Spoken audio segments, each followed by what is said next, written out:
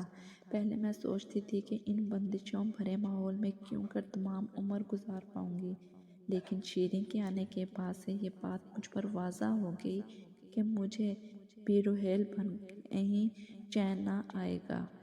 اگر سکون ملے گا تو یہیں اپنے شوہر کے پاس، انہیں کے گھر میں۔ دل نے حتمی فیصلہ کر دیا کہ اب عمر بھر اپنے سردار کے پاس ہی رہنا ہے۔ ایسا نہ ہو کہ میرے بغیر یہ کسی اور کے ہو جائیں۔ ہماری زندگی معمول کے ڈگر پر چل نکلی۔ بچے ہو گئے تھے تو جیسے سونے چمن میں پھول کھل اٹھے۔ میکے کو بھول کر بچوں کی محبت اور ان کی پرورش میں کھو گئی۔ روحیل کام کاج کے سلسلے میں ایک ماہ نہیں آتے، اپنے کاروبار میں مصروف سے مصروف تر ہوتے گئے۔